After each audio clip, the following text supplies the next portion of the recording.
Bagaimana kita sebagai seorang Katolik yang baik? Saya buka dengan satu pertanyaan. Siapa di sini yang nggak pernah gagal? Angkat tangan. Siapa yang di sini yang nggak pernah jatuh selalu sukses? Angkat tangan. Gak ada kan? Bahkan Yesus pun pernah gagal. Kenapa saya katakan begitu? Yesus pernah gagal. Iyalah, dia milih 12 murid tetapi satu berkhianat. Gagal juga. Bahkan Yesus pun walaupun dia anak Allah, dia pernah jatuh. Kapan? Waktu jalan salib. Berapa kali? 3 kali. Nah, sebenarnya yang kegagalan dan kejatuhan itu menunjukkan martabat manusia, bukan kelemahan manusia. Lah, mengapa, Frater? Kenapa dibilang saya katakan kegagalan dan kejatuhan itu merupakan menunjukkan martabat manusia? Karena dengan kegagalan dan kejatuhan, Allah menunjukkan bahwa manusia memiliki kehendak bebas. Allah menunjukkan kepada kita bahwa kita memiliki suatu kebebasan untuk memutuskan sesuatu, atau suatu kebebasan untuk memilih dan merencanakan sesuatu. Allah nggak menginginkan kita jadi robot. Ayo kau ke sana, ayo ke sana, ayo ke sana. Enggak. Allah malah bilang, ya pilih, silakan, putuskan. Tapi ingat, setiap keputusan selalu mengandung konsekuensi, selalu mengandung akibat yang di dalamnya. Sehingga melalui Allah menunjukkan itu pada akhirnya kita diajak untuk tidak takut gagal, tidak takut jatuh. Sehingga pada Injil hari ini Yesus menemui Simon dan teman-temannya. Loh, kenapa Simon dan teman-temannya? Karena tahu mereka itu lagi sedang gagal, sedang jatuh. Loh, kok bisa, Frater? Iyalah, masa suhunya nelayan nggak bisa nangkap ikan? Masa pakarnya nelayan nggak dapat ikan satu malaman mancing?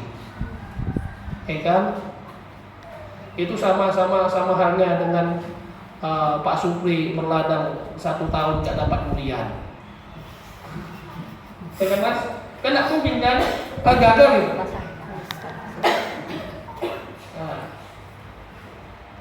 Ketika tahu Yesus itu gagal, makanya dia datang. Dan ketika Yesus datang, bukan dibilang, "Hei, kamu gagal ya?" Enggak. Dia langsung malah memberikan satu tantangan. Apa itu? Bertolaklah ke tempat yang lebih dalam. Dalam artian ketika kita gagal, Yesus tidak langsung bilang, "Abrakadabra, bimsalabim dan segala macam, jadilah musisat." Nah, Yesus malah bilang apa? Ketika kamu gagal, mari bangkit, mari bangun, dan mari bekerja lebih dari yang sebelumnya. Atau ketika kamu gagal, mari bangkit, mari bangun, cobalah hal-hal yang baru.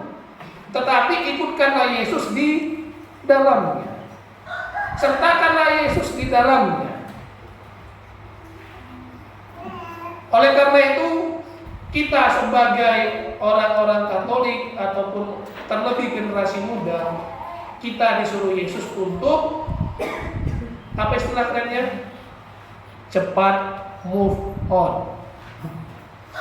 Ya, bertolak lebih ke tempat yang lebih dalam itu berarti istilah kerennya ayo move on. Jangan baperan. Jangan dikit-dikit ngambek. Ya kan, jangan dikit-dikit sudahlah. Malaslah. Enggak maulah. Ayo sudahlah. Makanya kalau misalnya lagu ini, saya nggak suka dengan lagu Bondan Prakoso. Ya kan? Ketika mimpimu yang begitu indah tak pernah terwujud, ya sudahlah, ya Tuhan. Saat kau berlari mengejar anganmu, tak pernah tergapai, ya sudahlah. Ya ini nggak punya cita-cita namanya. Makanya zaman sekarang dunia ini terasa terbalik. Loh, kenapa merasa terbalik? Ya iyalah, anak mudanya mageran. Anak mudanya sedikit-sedikit HP. Iya kalau misalnya jadi game player, pemain apa? Ini nggak menghabiskan kuota. Malah orang tuanya sekarang yang sedikit lasak kalau menurutku, kalau dari sekarang atau pengen kesana kemari, lupa dengan umur. Kan? Malah orang tuanya yang lupa dengan umur, pengen kesana, pengen kemari, pengen kerja kesana, pengen kerja kemari. Yang mudanya mageran di rumah. Kok terbalik. Sehingga kalau misalnya benar-benar Injil ini diterapkan kepada kita orang Katolik, nggak ada lagi yang namanya istilah generasi muda wibu. Tahu ibu kan? Pernah terbilang kan? Nggak ada lagi generasi muda antisosial, enggak. Nggak ada generasi muda menjadi takut. Atau dalam artian nggak ada lagi generasi muda Katolik jadi selebgram terkenal di internet. Tapi ketika tampil depan umum nggak berani gitu ya. Tapi kalau selebgram, halo guys, saya di sini guys.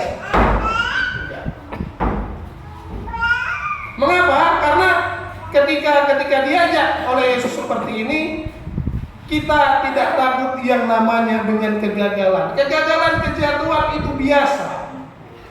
Kegagalan dan kejatuhan itu merupakan suatu proses dalam hidup kita, dan itu harus kita jalani. Kenapa sih dan harus jalani? Bukankah kita ketika masih kecil harus dibilang tata, ya kan? Dan ketika kita waktu kecil, bukankah anak kecil itu harus jatuh dulu sehingga kakinya bisa kuat? Ya enggak? Bahkan kalau misalnya nggak tahu, kalau misalnya kebiasaan adat Jawa, kalau orang Batak, kalau misalnya anak kecil jatuh, langsung bilang, dek, cepat besar. Biar cepat besar nih. Mana yang dimarahin bukan anaknya, apa yang dimarahin? Batunya, ajak kali batunya itu. Ajak kali jalannya itu, kau jatuh. Tapi apa baik, biar cepat besar. Itu mengajarkan kita supaya kita kuat, kita bermental baja, berani maju. Nah, sekarang pertanyaannya, apakah orang tua di sini juga seperti itu?